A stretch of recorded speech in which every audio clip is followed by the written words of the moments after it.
Welcome back to the PCC podcast. This is episode number 2, the top 5 reasons that you are not losing weight.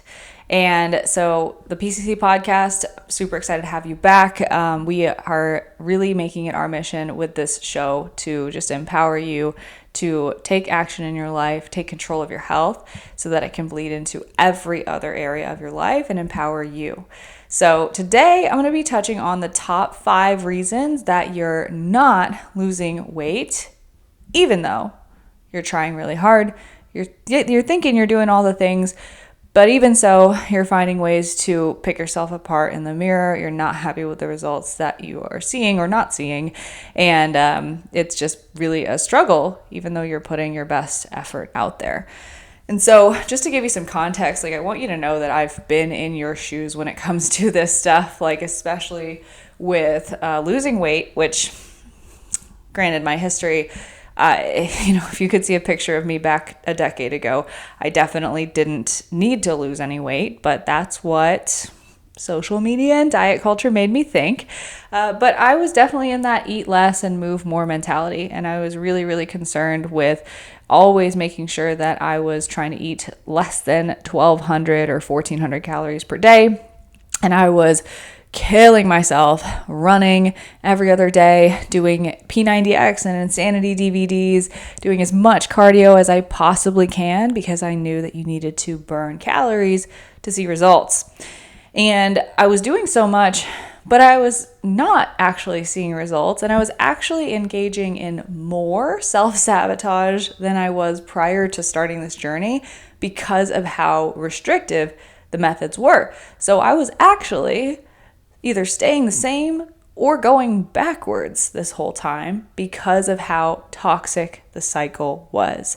And so it really wasn't until I implemented these 5 things that I started to see real results. And these are the same 5 things that of the thousands and thousands of women that I have talked to, these are the 5 things that I hear the most through the conversations that we have.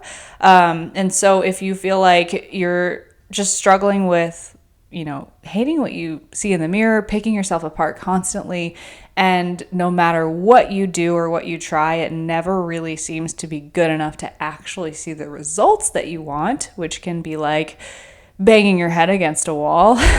These 5 things I think will really, really resonate with you because the proof is in the pudding. Almost every single woman that we work with at PCC one-on-one struggles with at least 2 or 3 of these 5 things when they come in and work with us, and we help them solve all of them.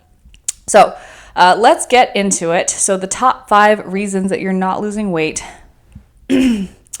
Number 1, this comes down to the principle of you can't manage what you don't measure. So the first thing that a lot of women get wrong is they are eating healthy, but they actually don't know how many calories they're putting in their body. And so I hear this all the time. I'm eating really healthy, but I'm not losing any weight.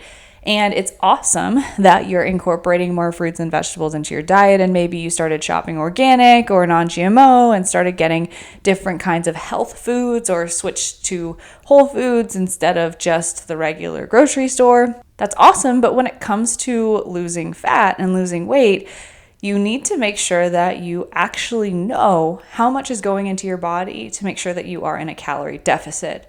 Now, the calories in, calories out thing is more complicated than it's made out to be. So don't make the mistake of completely undereating and overexercising like I did, but you do need to start to get a better idea of how many actual calories are you eating in a day. Sometimes you can be eating healthy and you still are overeating or eating too much. And so really being able to quantify and put numbers to that is a first step that a lot of women have a lot of resistance towards, because a lot of times calorie tracking can get a really bad rap from prior experience and the way that some of these apps and programs navigate it, which is not helpful to the narrative, but definitely just making sure that you can start to get a better picture of how many calories you're actually eating, because you might find that you're not actually in a calorie deficit when everything gets down to it. So that's number 1. Number 2 is we often tend to overeat because we undereat. So here's what I mean by that. Or we're just plain undereating. This is what a lot of women do. But we've heard the calories in, calories out. And what I just said, right? You can't manage what you don't measure. So we count the calories. And then we're like, awesome, I just need to eat less. So then we try to stick to 1,200 calories a day.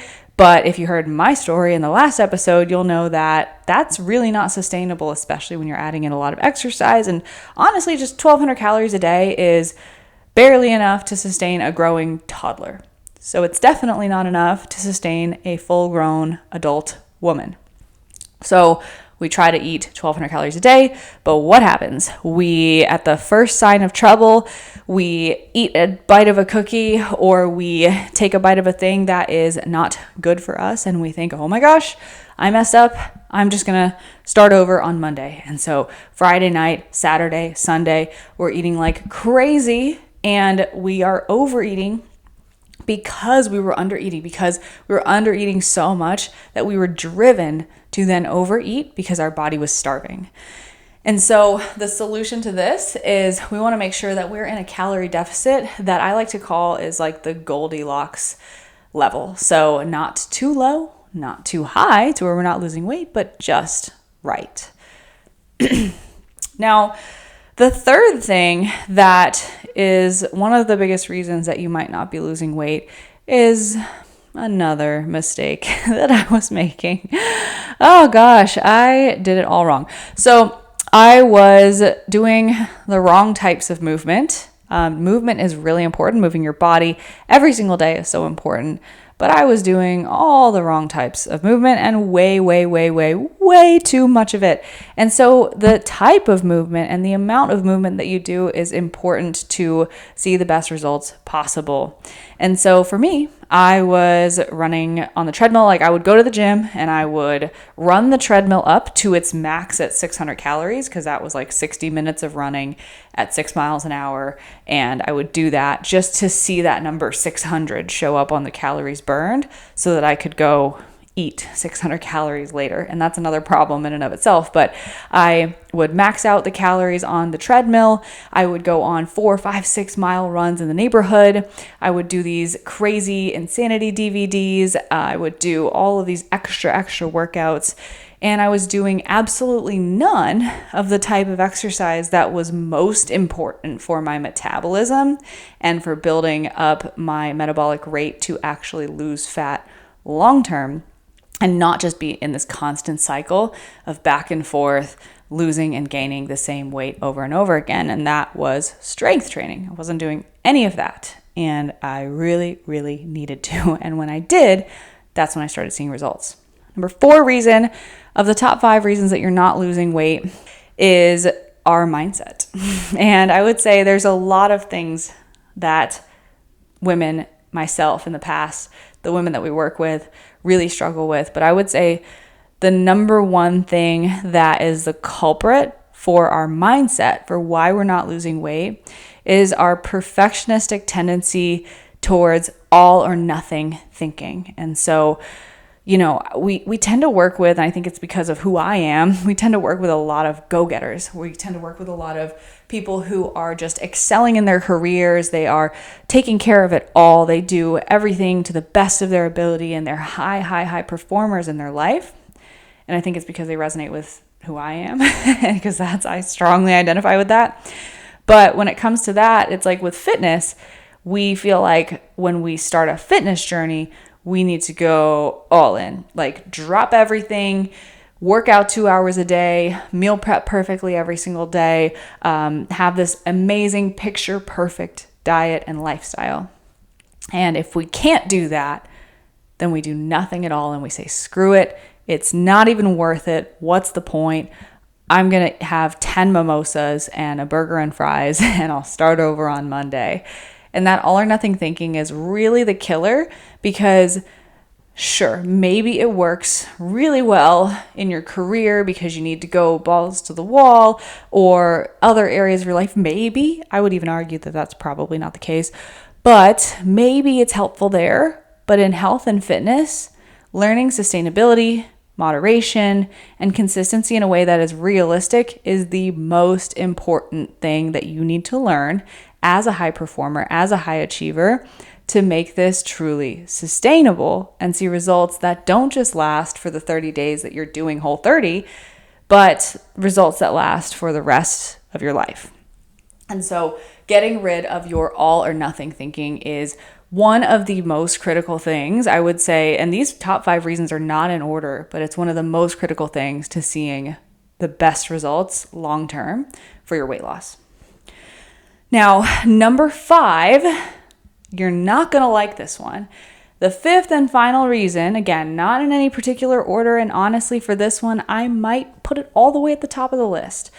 Final reason that you're probably not losing weight is because of your consistency. And I know you've probably heard that and you're like, I'm trying my best, Marissa.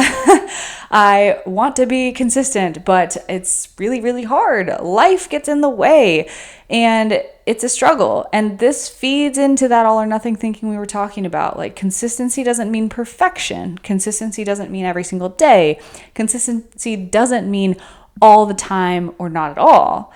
Consistency means what we do most of the time outweighs what we do some of the time. So what we do most of the time, and roughly this can be equated to if you're about 80% consistent with all of your habits and your goals, you're going to see pretty darn good results. And you think about it, that sounds like, oh, I got 20% of wiggle room. This is going to be a cakewalk, right? It's really not that easy. Consistency is difficult. Consistency on a 7-day basis is 5.6 out of 7 days per week at that 80%.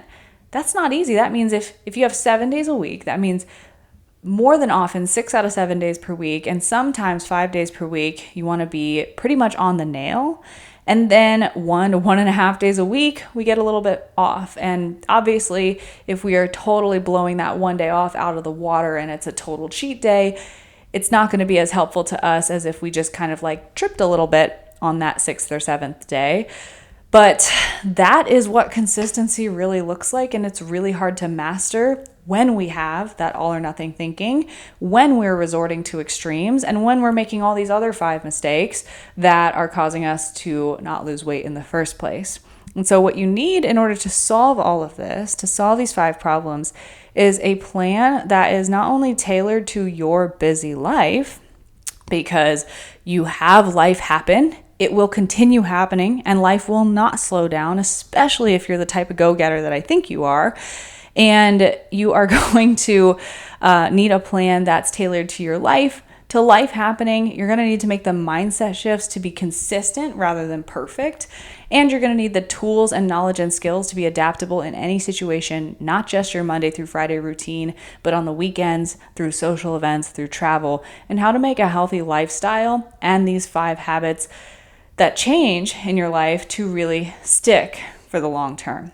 And so if you feel like this really resonated with you and you are making 1, 2, 3, or all 5 of these top 5 mistakes that you're not losing weight, I encourage you to just head on over to Instagram and hit follow at Marissa Roy Fitness. I'll leave that link in the show notes here on this podcast because my Instagram page is literally covered from head to toe with tips on how to fix literally every single one of the 5 things that I just mentioned. And I have a ton of free guides that you can see in the pinned post on my profile that you can download for free and get more tools, knowledge, and skills to start self-correcting these behaviors and these habits all on your own. So head on over to my Instagram, make sure you're subscribed to the podcast and subscribed to this YouTube channel as well. Thank you guys so much for listening to this episode of the PCC podcast, and I hope to see you back next week.